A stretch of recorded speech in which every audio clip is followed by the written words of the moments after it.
why are we getting these kind of messages subliminally through television shows, through movies? Well, there's a certain perception that the people who are creating them want you to have.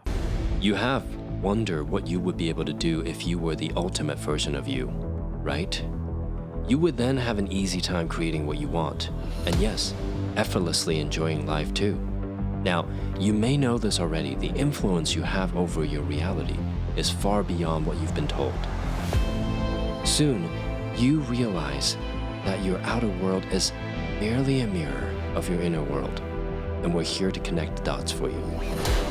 Ladies and gentlemen, welcome to GODMODE. Welcome back, everyone, to God Mode. This is episode 98. Man, we're almost to 100. And more people are subscribing. More and more people are jumping on, sharing this. And turn on your notification because we're going to have more episodes coming out. We are going to be talking about something, well, let's just say sensationally important. Yeah. Michael texted us in the group thread and he goes, have you seen that new movie, Leaving the World Behind? Crock of crap. I was like, have I? It sucked. But there were so many suggestions in it. And that was really what threw us off. There was a number of them, right? A number of racially dividing suggestions, but also what was the point of doing a movie that Barack Obama and Michelle Obama helped produce, like very intimately? What's the point of them producing a movie all about a domestic cyber attack on the homeland and all the terrible things that could go wrong? Like, why would they do that? And then it got us talking. We're like, you know, this would be important to dissect not only that movie, but a lot of movies that are in circulation that people are consuming, and the intention behind them to condition the public to feel a certain way or be less surprised if something happens, or to steer general energy and focus on, oh, these things could happen, you know? And it doesn't help us. And so we wanted to shed some light on that today. Yeah, definitely. Considering I feel like I'm waking up from a COVID movie right now. All this stuff coming out for the past couple weeks and months. Yeah. Yeah, at the top of the hour, where do we even start? All of the different factoids coming out about Fauci, everything he knew, everything he invented. There's tunnels in New York City that have been discovered. There's a lot of things going on in the news. We said Epstein's list is out. A couple of episodes, we said this year might gonna be a little chaotic, right? Yeah. Yeah. Yeah, I definitely didn't have tunnels under a synagogue on my 2024 bingo card. I'm going to give you that. That's a wild one. Are you familiar with that story? No, I haven't even heard about it. Okay, so here's the top of the hour surprised. updates before we get into movies. There's a synagogue in New York City, and unbeknownst to most people, the Hasidic Jews that were using it, a group of them, a large group of them, had been tunneling underneath it and expanding their real estate footprint, which you can't do if you're not paying for it. And also it wasn't approved by the city. And they went in, and the city found out. And so they went and looked, and this tunnel went like almost an entire block down and through. And they had all these extra rooms that they were carving out. It was very strange. So the city goes, no dice, you know, we got to shut it down. They bring a cement truck in to fill the place. They're like, you can't be doing this. And the Hasidic Jews responsible for this tunnel had a riot inside their synagogue, started tearing it apart, tearing all the walls down, and pulling stuff out in a panic. Well, what was weird is they were pulling out twin-size mattresses, like children's-size mattresses with all of these really unsettling stains on them, out of these tunnels. And so everyone's like, what the hell was going on in this tunnel underneath this Jewish synagogue in New York? And so they've since started filling it, and they put rebar over certain like entry and exit points. But this happened like 2-3 days ago. And no one has a good explanation for why they were expanding these tunnels, what was happening in there. There's a lot of commentary on whether it was human trafficking. And that piggybacks off of Epstein's list finally coming to light, right? And in New York 2 or 3 days ago, didn't they like close down some school systems so illegal immigrants could be housed there so kids couldn't go to school? Like, imagine being a parent, getting that call. Okay, your kid can't go to school today. Oh, is there something going on? Is there like some sickness going around the school? Or, you know, is the teacher's not showing up? Oh, no, we're going to put in some illegal immigrants into your child's school, and you can't come in. They're sleeping in the third grader classrooms. What is going on in New York? Well, good thing we're going there in like a month. But yeah, Wow. wild times. Yeah, 2024 bingo card. That's what we should do, is make one, like a bingo card, and then just put it out there. And then folks at home start filling this thing out every week. God Mode goes out. You're like, what are they going to have happen? You know, I was looking at I was just on Instagram, and this guy showed a piece of real estate in New York. And I was actually mind blown at how beautiful it was. It was a penthouse unit, almost 4,000 square foot, 4 bedrooms, 4 bathroom, 4.5 bath or something. Beautiful. And I'm like, this thing's got to be like 20 mil, right? Less than 9. And I'm like, what could possibly cost this piece of real estate that should have been around 20 to be less than 9? Now, that may sound like a large number to some people, but those of you who are familiar with New York penthouse prices, that's actually phenomenally cheap for what I saw. Like, that was brand new. Yeah. Pre-2020, that thing would probably be in the $20 to $25 million range. Dang. That price square footage. I mean, so many factors go into valuation of a property. It really comes down to perception, though.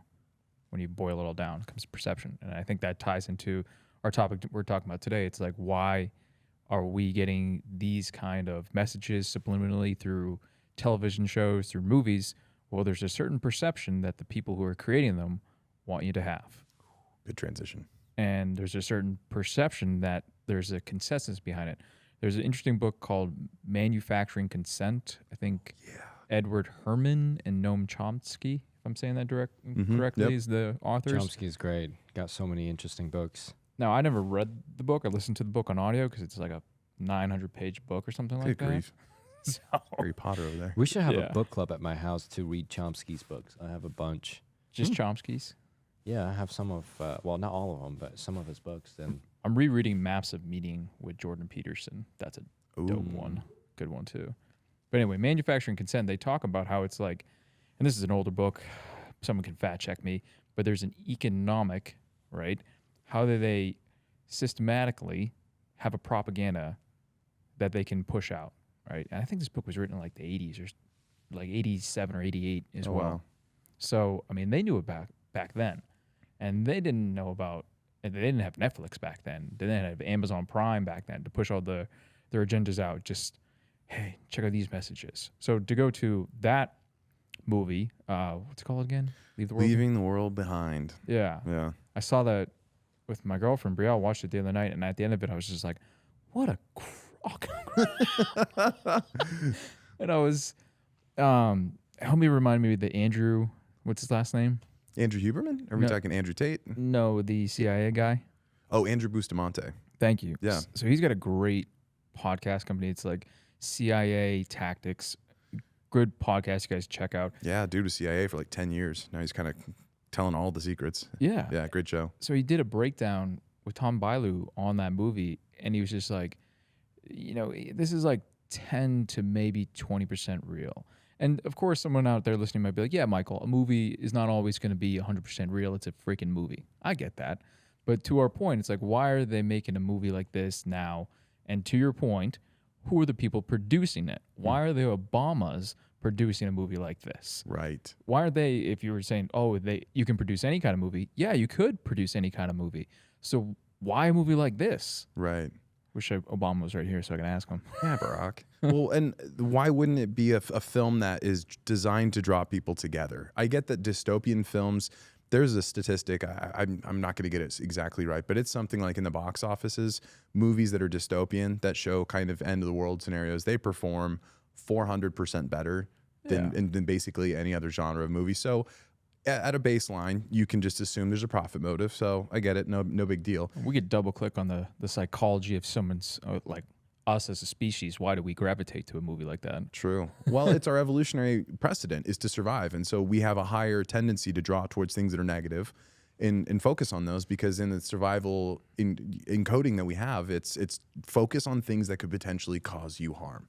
And if you can, you have a higher probability of being aware and therefore surviving. And so we are drawn to dystopian films. We are drawn to dystopian narratives and themes. But this movie was strange, and we've got a few other movies we want to elaborate on and kind of show you, hey, look, this is where the suggestion, what they're trying to condition people to think, this is where it is. So for this one, it was packaged in the outcome of, hey, there was a domestic cyber attack. No one really knows who did it. There's propaganda leaflets getting dropped in multiple languages. It's like, oh, this is Korean. Oh, this is Farsi. Oh, this, it's hard to know who was the adversary. It's in Russian. And then all throughout it, there are these racially divisive themes. Julia Roberts' character is like the worst. Like, you just cannot stand her. I'm like, dude, I haven't really been partial towards it, but I'm like, I cannot stand this human. And that was the nature of the character. Was like, she played Karen so well. Just peak Karen. Yeah. Horrible. But then they get an Airbnb. We're not trying to give spoilers here, but it's not that great a movie. Yeah, they get an Airbnb. The family that actually owns the house ends up getting stranded, and they got to go inside the house. They're like, hey, I know you guys are renting it from us, but it is our house. Can we kind of hunker down with you guys? Well, then there's just all of this tension, this racial tension, and all of these really unnecessary themes that are woven in, and a lot of spite and really vile language that pulls people apart is kind of underpinned throughout this whole thing. And I don't understand that. Like, I said this in our group chat. In the 21st century, I feel like most modern civil humans look at somebody else and just go, that's another human. It doesn't matter what their background is. It doesn't matter if you're from the East Coast. I'm from Texas. You grew up in China. Like, I don't esteem somebody any differently because of their ethnic characteristics. They could be a label. It's like, oh, Michael with the brown hair, Will with the dark hair. Like, it's a label, but it doesn't. Dirty blonde, by the way. Dirty blonde. Yeah. Okay, I don't know if they let you put that in on the DMV. I think they did. But the characteristics Mine's are purple, by the way. I'm offended. It's not. And in the last episode, you said blue hair. You did say blue hair.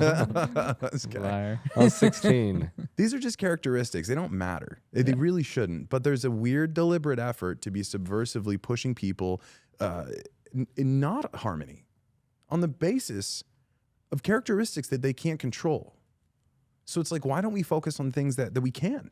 The content of our character and the ways that we are providing and doing well for others and providing value to a free market.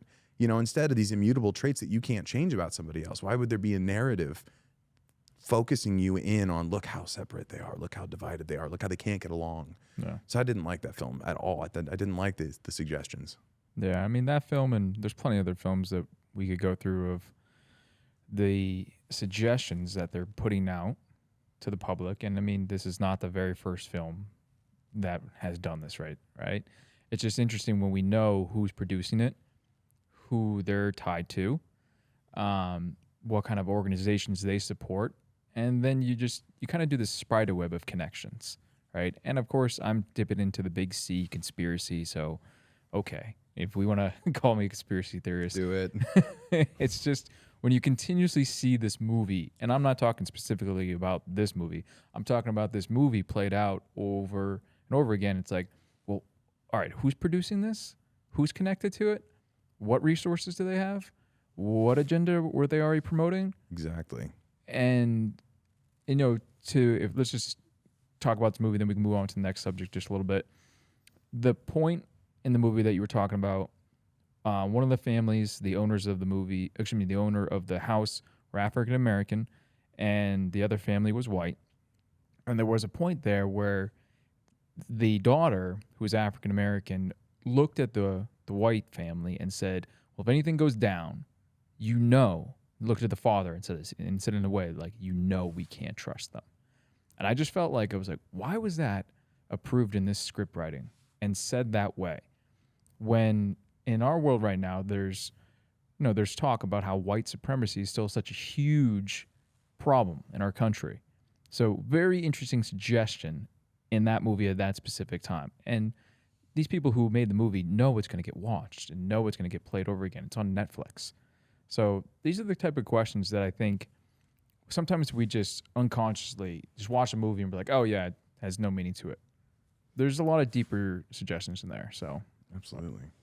I'll offer two things I think will be helpful for our audience. One is there's a book called Propaganda by Edward Bernays. He was supposedly the father of propaganda, or PR, depending on how you look at it. The book is called Propaganda.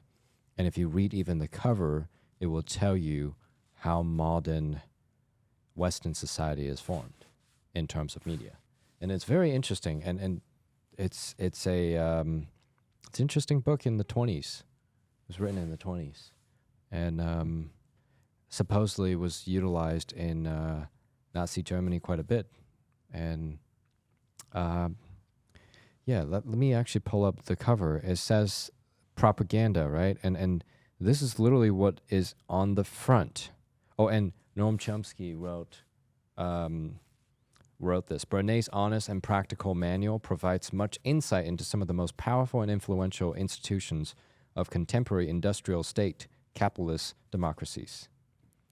On the cover of the book, it says, only through the active energy of the intelligent few can the public at large become aware of and act upon new ideas. Propagandas bear the same relation to education as to business or politics. It may be abused. It may be used to over-advertise an institution and to create in the public mind artificial values. There can be no absolute guarantee against its misuse.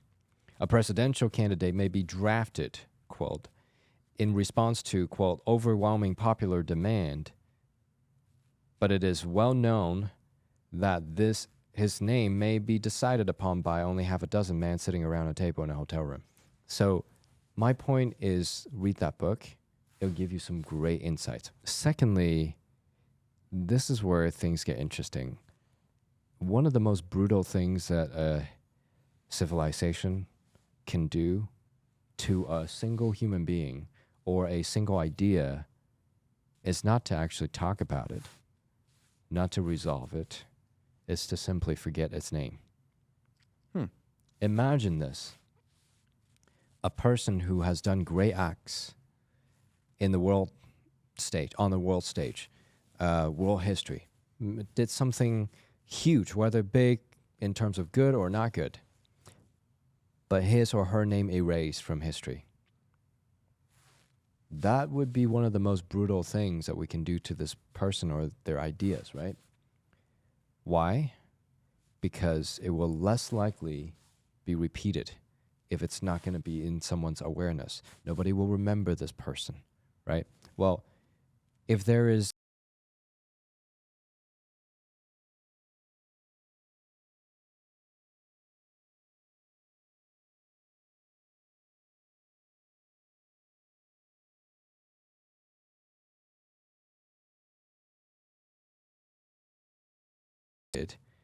some may say, oh, it's because people are still suppressed. I'm not saying they're not. But if somehow people actually erase that idea from people's minds by forgetting about it, we can actually eliminate that idea completely from the population and its associated behaviors. But the problem is it really something that ought to be based on, the interests of different parties? So I think that that's just one thing, right? But then there are a number of other ideas in media that are repeated over and over and over again. And the names are not. They're not something that, for example, how much did we talk about social distancing? Yeah, that became a cult-like following. You got to stay 6 feet away from me. Got to stay. And then I think it was in the congressional hearing, it came to light that number was it was just invented. There was no scientific basis. Fauci just kind of pulled it out of thin air and he admitted to it. I didn't mind staying away from people for a little bit, especially some people. That's not the point. Yeah. They threw people in jail for that, Yeah. People like surfers at the beach in California, they drug them out of the water and arrested them for Not surfing social the ocean. distancing from fish? Yeah, exactly. It was insane. Endangering the fish. They closed down parks. So they did a bunch of stuff, and I think we talked about this in one of the prior episodes. Like, I don't know if it was just immaturity or just it was, but the fact that number is fabricated, that 6 feet social distancing is not true, and a lot of immunologists actually said that at the time too. They're like, where's the data that supports that I need to be 6 feet?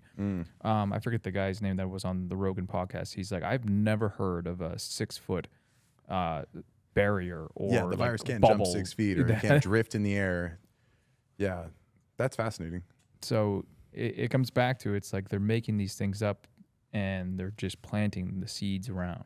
I felt like that was a prejudice. It should have been 5'10" because I'm 5'10", so that's definitely an act of prejudice Sorry, against you were- people that are not over 6 foot, right? What wouldn't you say? So I was targeted as well. Yeah, You guys are victims if you think about it. that is messed up. They're like, yeah, be about an average length of an average man's height. And you're like, what the heck? What do you mean? 5'11" counts?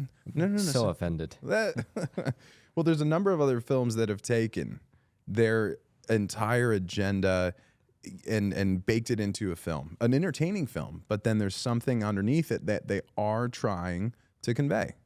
And we have a few different ones. Eagle Eye is one that we just watched. We rewatched it. It was like a 2006 film with Shia LaBeouf.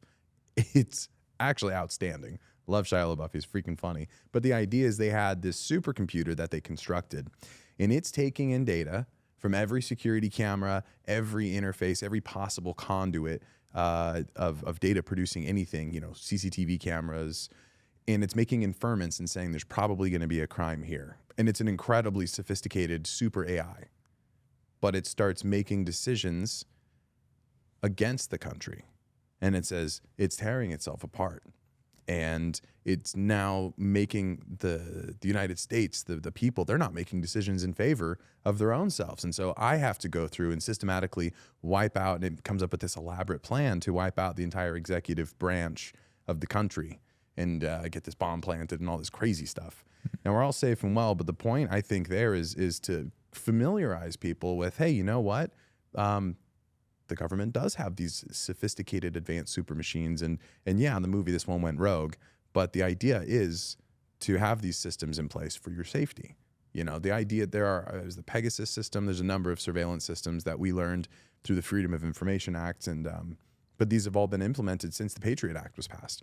Every single person's phone calls, they are monitored. All your web traffic, everything else. It's not like they've got a 1-for-1 ratio of like some dude in an NSA facility listening to everyone's calls. There's not enough people to do it. But it is sorted into an algorithm, a large bin, and inferments are made based off of keywords. And the same technology is used when you get an ad, right? You say something and then, oh, that's weird. Like I said, I wanted like blue socks. And then there's the Amazon ad, right? Similar technology, but it's made to infer threats. And what else? We don't know. I don't know. I don't work there.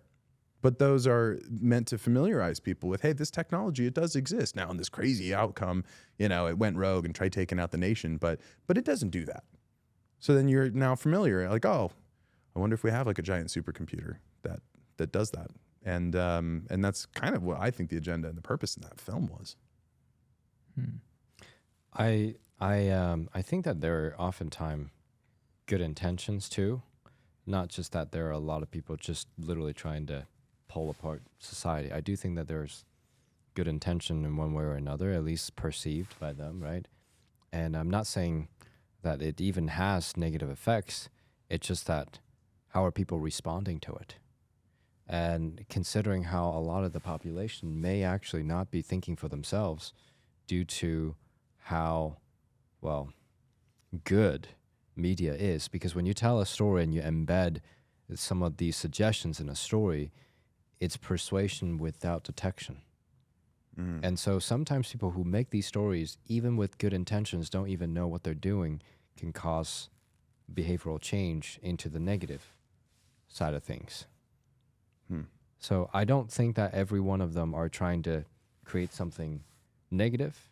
I think that, that's just my personal opinion. I think that there are a lot of good people out there trying to do good, trying to help one another, trying to, show that, hey, this can't continue to happen. We need to change. We need to be aware of this. But what they don't understand is human minds are programmed to execute on what they focus on. So if we focus so much and get enough eyes on a specific subject, it actually sends energy to that specific issue, which causes it to perpetuate.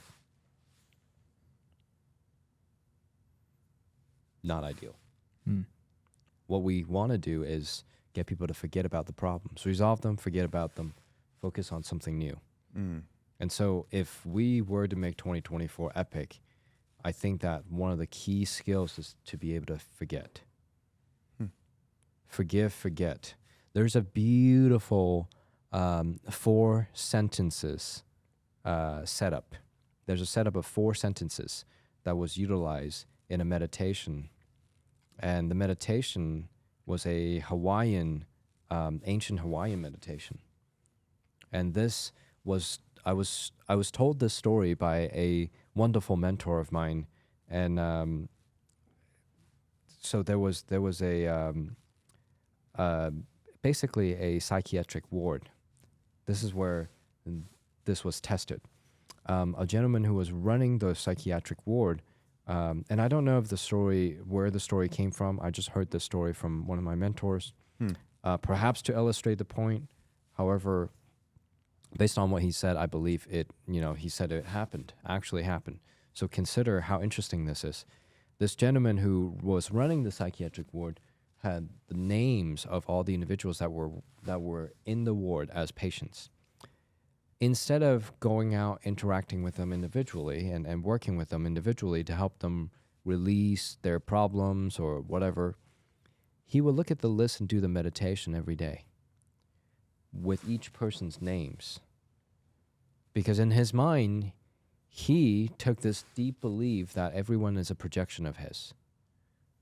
And if he's in charge of this psychiatric ward and people have problems, that means he has problems and he needs to address them individually, with his meditation. So here's what he did. He used this 4-sentence meditation and he said, I am sorry, I forgive you, I love you, thank you. 4 of those. Wow. He repeated that every day. Now, if you really think about intentionally saying these 4 things, I'm sorry, I forgive you, thank you, I love you, or however they're arranged, whichever comes first, doesn't matter. He did that over and over again. Long story short, every one of them somehow, as if by magic, had no reason to stay and was released. I mean, due to, normal behavior and all that, right? So the ward was empty. So I've learned to look at the world with this interesting story and the lens that it provides. And I'm like, every single hospital, every single psychiatric ward, every single company, what problems are they solving? Divorce attorneys. What's going on? I started looking around the world. I'm like, why are these people so focused on this problem or that problem? I'm like, I wonder what will happen if they forgive, right? Appreciate, love, and feel sorry for. Combining all of those statements of release, what would happen to this world? America is interesting because it's full of liability statements of, disclaimers. What? Why? Right? There's a certain mentality about being really, I mean, frankly, if that's not the ultimate Karen act, right? I mean, there's a funny story. I think we were both talking to him about, was it paragliding or or skydiving, base jumping? I can't remember.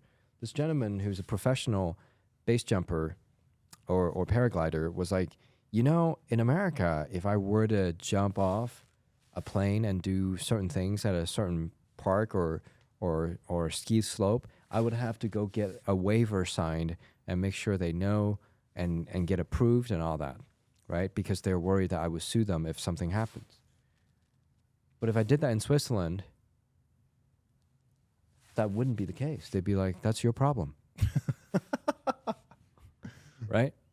And so I'm not saying that there's a problem here. I am saying that there's a difference here that it ought to bring up like if you drive around some of the freeways in America, not here, but in like Utah, for example, why are there so many accident ?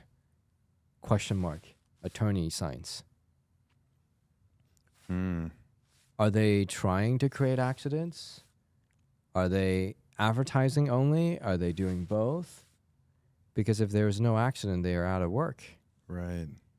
So where's the best place to remind people to have an accident? Like, don't think of a pink elephant, right? Because remember, our minds are directed to do the things that we are focused on. So if we're driving on the freeway and assess for accident, what do we see, right? And I heard just this week, Utah's had like hundreds of accidents. Granted, not because of those signs, some say, because of the snowstorm. But I am saying, not everything in life is all like just because of one thing.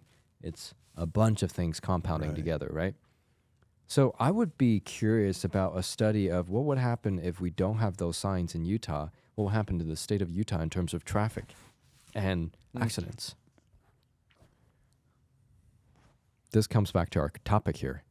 What would happen if media stopped portraying problems but actually they stop depicting the hero's journey of people having to suffer, having to have a hard time before they can have triumph and success and happiness? Because if I understand correctly, that sounds like the modern version of the Colosseum, a theater that distracts and entertains, but does not actually solve problems and help people progress. I think people should stay tuned for our next episode because we're going to dive in a little deeper, aren't we? Oh, yeah. Let's do it. We'll talk to you guys soon. See you in the next episode. Subscribe and turn on your notification. Watch on YouTube. Life is good. It gets better every day.